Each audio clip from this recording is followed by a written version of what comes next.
नमस्कार साथियों। पिछले व्याख्यान में हमने ब्रिटिश शासन व्यवस्था में लोक सेवकों की भूमिका के संबंध में बात की थी, उनकी प्रमुख विशेषताओं और उनके नवीन उभरते हुए तानाशाही स्वरूप के संबंध में बात की थी। उसी कड़ी के तहत आज के इस व्याख्यान में हम ब्रिटिश दलीय व्यवस्था के संबंध में बात करेंगे कि किस प्रकार राजनीतिक दलों के माध्यम से शासन व्यवस्था को, विशेषकर लोकतांत्रिक शासन व्यवस्था को संचालित करने में सहयोग प्राप्त होता है, उसके संबंध में हम विस्तृत बात करेंगे। तो आइए हम शुरू करते हैं। ब्रिटिश दलीय व्यवस्था। लोकतंत्र की सफलता के लिए राजनीतिक दलों का होना अपरिहार्य है। उनकी अनुपस्थिति में सुव्यवस्थित लोकतांत्रिक व्यवस्था की कल्पना नहीं की जा सकती। यदि दलों को शासन का चतुर्थ अंग भी कहा जाए तो इसमें कोई अतिशयोक्ति नहीं है। और वैसे भी राजनीतिक दल को या दलीय व्यवस्था को शासन का चतुर्थ अंग कहा जाता है, फोर्थ पिलर ऑफ स्टेट कहा जाता है।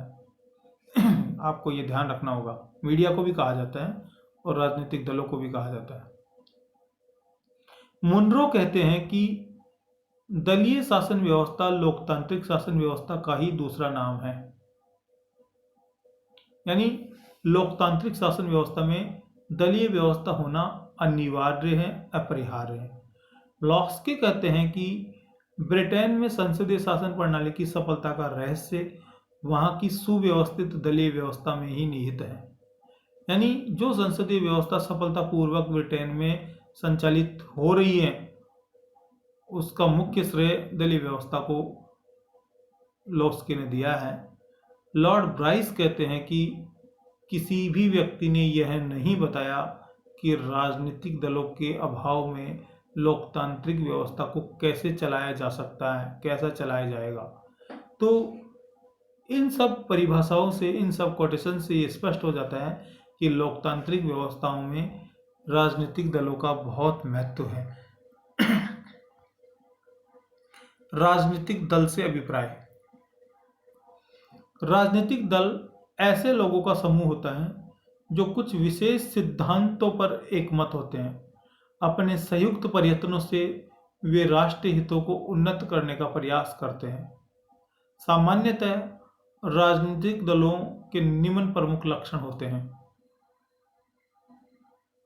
पहला, राजनीतिक दल के सदस्यों में स्पष्ट नीतिगत एवं सैद्धांतिक सहमति होनी चाहिए। एक तो उनमें नीतिगत और सैद्धांतिक सहमति होती है, तभी तो ये लोग एक सिद्धांत से जुड़े हुए, एक नीतिगत से जुड़े हुए एक जगह इकट्ठे होते हैं और वो एक दल के रूप में रजिस्टर्ड होते हैं और एक दल के रूप में लोकतांत्रिक व्यवस्था में अपनी भूमिका निभाते हैं। दूसरी विशेषता, उस दल के सभी सदस्य एक इकाई के रूप में मिलकर काम करते हैं। यानी सभी सदस्य एक इकाई के रूप में मिलकर काम करते हैं, एक कड़ी के रूप में मिलकर काम करते हैं, एक दूसरे से सहयोग करते हुए काम करते हैं। तीसरा लक्षण है, दल के सभी सदस्य सामाजिक, आर्थिक एवं राजनीतिक सुधार के प्रति एकमत होते हैं। जो देश में सामाजिक, आर्थिक, राजनीतिक प्रकार की जो व्यवस्थागत खामियां हैं, उनमें सुधार के लिए दल के सभी सदस्य एकमत होते हैं।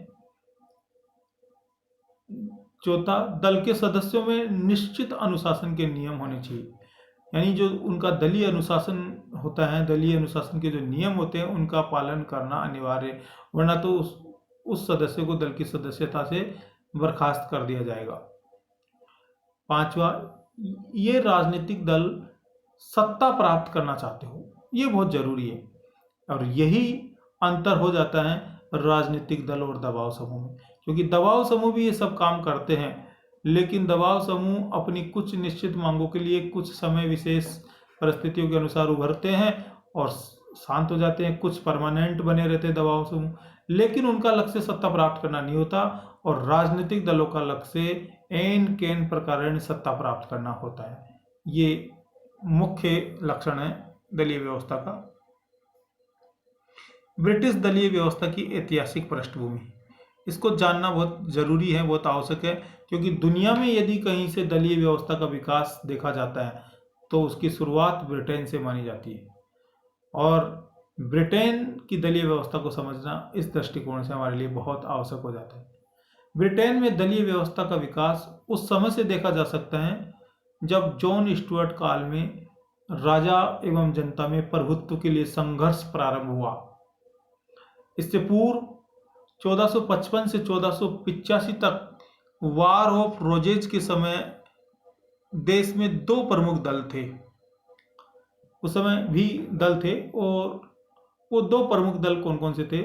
एक तो लैंकास्ट्रियन तथा दूसरा मार्किस्ट।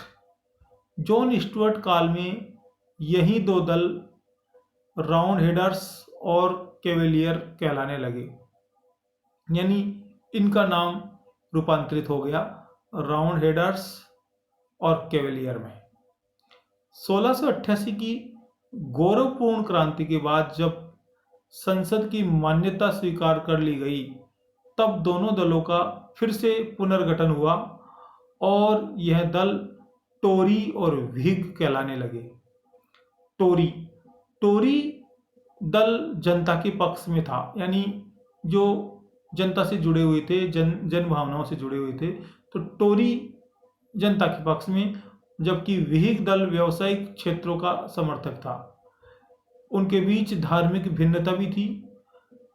टोरी दल चर्च ऑफ इंग्लैंड का समर्थक था, जबकि व्हिग दल एक डिस्टेंसर्स का पक्षपाती था, यानी इनका मत बदलता रहता था। इस प्रकार दोनों दलों में सामाजिक, आर्थिक एवं धार्मिक भिन्नता थी। बाद में फिर इन दलों का रूपांतरण हुआ और टोरी दल जो था वो अनुदार दल कहा जाने लगा और जो व्हिग दल था वह उदार दल कहा जाने लगा। 19वीं सदी में दोनों दलों के संघर्ष से मजदूर दल का विकास हुआ, जिसका प्रभाव ब्रिटिश शासन व्यवस्था में आज भी है। यानी एक तरह से उदार दल के वर्चस्व को कम कर दिया इस मजदूर दल ने, और एक तरह से उदार दल का स्थान आज मजदूर दल ने ले लिया, लेबर पार्टी ने। ब्रिटिश दलीय व्यवस्था की प्रमुख विशेषताएं, मैंने जैसा कि पहले भी कहा था आपको, यदि विश्व में कहीं दलीय व्यवस्था की शुरुआत मानी जाती है कहीं से, तो वह ब्रिटेन है। ब्रिटेन में सत्ता में मुख्य रूप से दो दलों की सहभागिता रही है और वे दो दल चाहे कोई भी रहे हो हर परिस्थिति, हर इस समय दो दल रहे हैं, टोरी और व्हिग, बाद में अनुदार दल, उदार दल, और अभी वर्तमान में अनुदार दल और मजदूर दल। जबकि भारत सहित बहुत से देशों में बहुदलीय शासन प्रणाली है, क्योंकि दुनिया में 3 प्रकार की दलीय व्यवस्था हमको देखने को मिलती है: एक दलीय, द्विदलीय और बहुदलीय।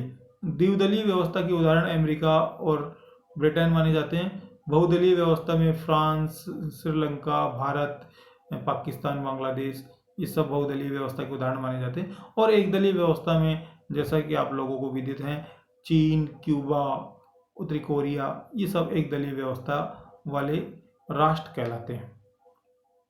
ब्रिटिश दलीय व्यवस्था की प्रमुख विशेषताएं। पहली विशेषता, द्विदलीय शासन प्रणाली। वहाँ दो ही दलों में सत्ता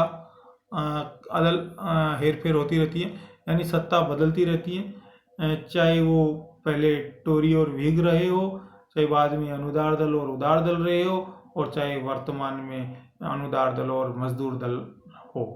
यानी सत्ता में दो ही दलों की मुख्य भूमिका होती है। जैसा कि अमेरिका में आपने देखा होगा, डेमोक्रेटिक एंड रिपब्लिकन्स में सत्ता बदलती रहती है। दूसरी विशेषता, कठोर दलीय अनुशासन। ब्रिटिश दलीय व्यवस्था बहुत कठोर दलीय अनुशासन से होकर गुजरती है। वहाँ कोई भी व्यक्ति दलीय अनुशासन का उल्लंघन नहीं कर सकता, और दल के अपने नियम होते हैं, दल के अपने कुछ सिद्धांत हैं जिनका अनुपालन करना सबके लिए आवश्यक है। तीसरी, दलों का कठोर संगठन।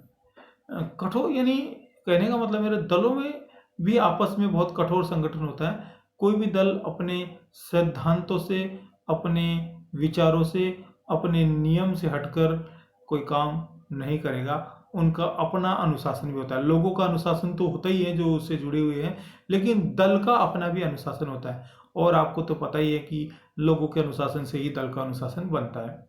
दलों में सैद्धांतिक एवं नीतिगत मतभेद, और जितने भी दल है, चाहे वो मजदूर दल हो, चाहे वो अनुदार दल हो, चाहे उदार दल हो, इन सब दलों में सैद्धांतिक और नीतिगत मतभेद होते हैं, जो इनको एक निश्चित विचारधारा के माध्यम से अलग अलग श्रेणी में रखने की कोशिश करता है। तो ये ब्रिटिश दलीय व्यवस्था की कुछ प्रमुख विशेषताएं हैं। वर्तमान में ब्रिटिश शासन व्यवस्था में 3 दल प्रमुख माने गए हैं। अभी वैसे तो और भी बहुत से दल हैं ब्रिटिश शासन व्यवस्था में, लेकिन उनकी भूमिका बहुत नगण्य है। वे सत्ता में इतने सहभागी नहीं है, उनका इतना वर्चस्व नहीं है। हाँ, 3 दल है: अनुदार दल कंजर्वेटिव पार्टी, उदार दल यानी लिबरल पार्टी, और श्रमिक दल यानी लेबर पार्टी। अब इन तीनों में भी अगर हम देखें तो इस समय जो प्रभावशाली जो दिखाई दे रहे हैं वो अनुदार दल और श्रमिक दल, 2 ही दल मुख्य रूप से भूमिका में हैं। उदार दल की भूमिका थोड़ी गौण हो गई है, ज़्यादा नहीं, थोड़ी गौण हो गई है, और उसकी जगह श्रमिक दल यानी मजदूर दल आजकल उभर कर यानी द्वितीय विश्व युद्ध के बाद में इसकी भूमिका बहुत बढ़ गई है। तो ये ब्रिटिश शासन व्यवस्था में जो दलीय व्यवस्था है उसके संबंध में हमने यहाँ बात करने की कोशिश की, क्योंकि दलीय व्यवस्था को पढ़ना और समझना बहुत आवश्यक है।